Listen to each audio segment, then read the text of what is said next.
महात्मा गौतम बुद्ध अक्सर अपने शिष्यों से कहा करते थे कि दुनिया की सबसे तेज छुरी हमारी जुबान है और दुनिया के सबसे खतरनाक हथियार हमारे शब्द हैं, जो बिना किसी खून खराबे के लोगों को अंदर ही अंदर मार सकते हैं।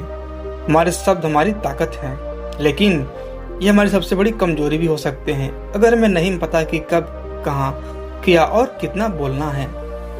यदि हम सही समय पर सही इरादे के साथ सही शब्दों का प्रयोग करते हैं तो यह हमें एक सफल व्यक्ति बनाता है, लेकिन अगर हम सही समय पर सही इरादे से सही शब्दों का इस्तेमाल नहीं करते हैं तो यह हमारे जीवन को नरक से भी बदतर बना सकता है। तो आज मैं आपको मौन के ऊपर एक कहानी सुनाऊंगा और यह कहानी आपके जीवन को बदलने वाली है, आपको मौन की शक्ति का एहसास करवाने वाली है। जापान में एक बहुत ही प्रसिद्ध बौद्ध भिक्षु हुए हैं, उनका नाम था रिजाई। रिजाई अकेले रहते थे, जंगल के पास, दुनिया के शोर शराबे से दूर।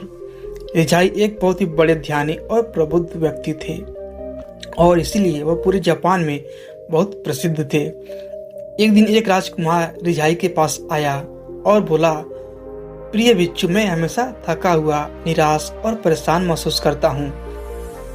मेरा मन बहुत अशांत रहता है, हालांकि मेरे पास सब कुछ है, दौलत, शोहरत, सुख सुविधाएं जो हर व्यक्ति चाहता है या पाने की इच्छा करता है, लेकिन फिर भी मेरे अंदर इतनी शांति और चिंता क्यों है? रिजाई ने कहा, इस प्रश्न का उत्तर तुम जानते हो, बस तुमने कभी इसकी तलाश नहीं की।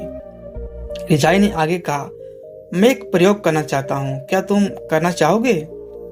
इस प्रयोग के बाद तुम्हारे जीवन में किसी भी तरह की अशांति और चिंता नहीं रहेगी। यह सब सुनकर राजकुमार बहुत हैरान हुआ। उसने रिजाई से कहा, बताइए मुझे क्या करना है? अपने मन की शांति के लिए मैं कुछ भी करने को तैयार हूँ। भिक्षु रिजाई ने एकदम शांत स्वर में उत्तर दिया, अगले 10 दिनों तक तुम मेरे आश्रम में रहोगे और एक सामान्य व्यक्ति की तरह अपना जीवन व्यतीत करोगे और इन 10 दिनों तक तुम एकांत में अकेले मौन बैठे रहोगे, जितना हो सके कम बोलोगे। राजकुमार भिक्षु की बातचीत से सहमत हो गया। पहले दिन राजकुमार को लगा कि उसका मन सामान्य से अधिक अशांत और विचलित है। उसके मन में तरह तरह के प्रश्न उठ रहे थे और वह आम लोगों की तरह जीवन जीने में असहज महसूस कर रहा था। उसके अंदर से बोलने की प्रबल इच्छा उठ रही थी, लेकिन वह मौन रहा। उसके मुख से कुछ नहीं निकला, एक शब्द भी नहीं। वह चुपचाप बैठा रहा, लेकिन रात होते होते उसे अंदर ही अंदर शांति का अनुभव होने लगा। उसके लिए यह अनुभव अजीब था।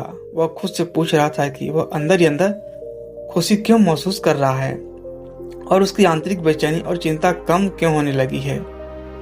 अगले दिन राजकुमार एकांत में चुपचाप बैठा प्रकृति को निहार रहा था, पौधों को, फूलों को, आकाश में उड़ रहे पक्षियों को अपने जीवन में पहली बार महसूस कर रहा था कि उसके पास आसपास की प्रकृति कितनी अद्भुत है।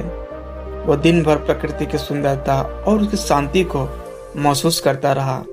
इस तरह से एक हफ्ता बीत गया और अब तक उसकी सारी बेचैनी, सारी हलचल, उथल पुथल और सारा तनाव एकदम गायब हो गया था।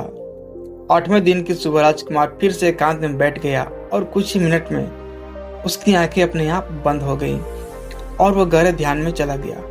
वह पूरे दिन वहीं आंखें बंद किए बैठा रहा और गहरे ध्यान में डूबता चला गया।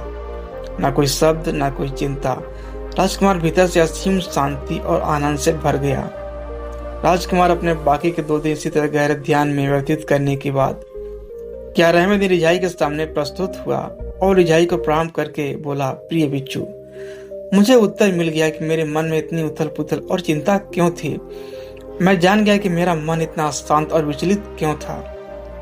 रिजाई ने मुस्कुराते हुए पूछा, बताओ क्या उत्तर मिला तुम्हें? राजकुमार ने कहा, मैं आवश्यकता से अधिक बातें करता था, मैं किसी पर भी अपने शब्द और ऊर्जा व्यर्थ करता था। मैं दिन भर अपने लोगों से फालतू की बातें करता रहता और फिर उन्हीं के बारे में अकेले में सोचता रहता और ज्यादातर समय नकारात्मक ही सोचता। इस तरह मैं अपना समय बर्बाद कर रहा था।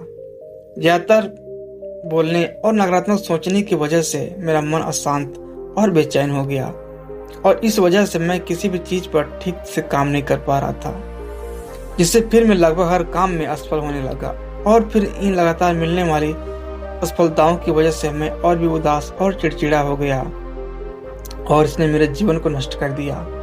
लेकिन यह 10 दिन पूरी तरह से अलग थे। अब मुझे ऐसा लग रहा है कि मैं अपना जीवन पूरी तरह से जी रहा हूँ, लेकिन इससे पहले मैं अपना जीवन गलत तरीके से जी रहा था।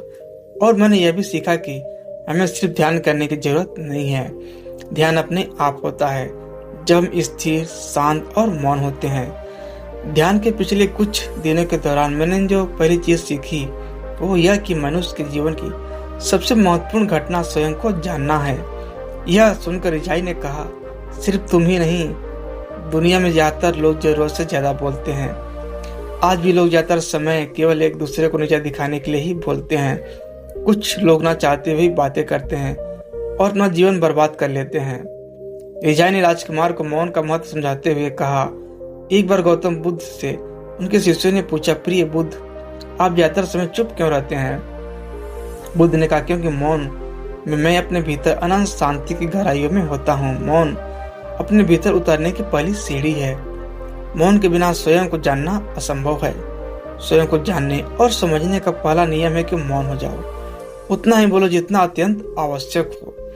जिसे बोलना आवश्यक न उसे छोड़ दो, उसे मत बोलो और तुम अचानक पाओगे कि 90% से ज्यादा तो व्यर्थ का है। ना बोलने तो कोई नुकसान न था, बोल के ही गलती कर दी। दुनिया की 90% मुसीबतें कम हो जाएं अगर लोग थोड़ा चुप रहें, झगड़े फसाद कम हो जाएं, उपद्रव कम हो जाएं और अदालतें कम हो जाएं अगर लोग थोड़ा चुप रहना सीख लें। संसार की बहुत सारी समस्याएं, बहुत सारा उपद्रव सिर्फ बोलने से पैदा होते हैं। सारी बात मौन सीखने की है। जब तुम नहीं बोलते तब तुम एकांत में अकेले हो गए, भरे बाजार में भीड़ में खड़े हो गए। नहीं बोलते हिमालय के शिखर में पहुंच गए। जिसने मौन की कला जान ली वह भीड़ में भी अकेले होने की कला जान लेता है। वो अपने भीतर डुबकी लगाने लगता है। एकांत में तो आदमी स्वर्ग में है। दूसरे की उपस्थिति ही बेचैनी पैदा करती है। पहले तुम मौन को साधो।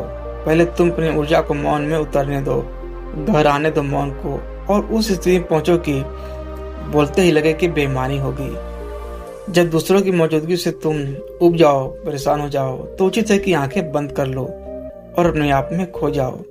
वहां से पाओगे ताजगी, क्योंकि तुम्हारे जीवन का स्रोत वहीं छुपा है।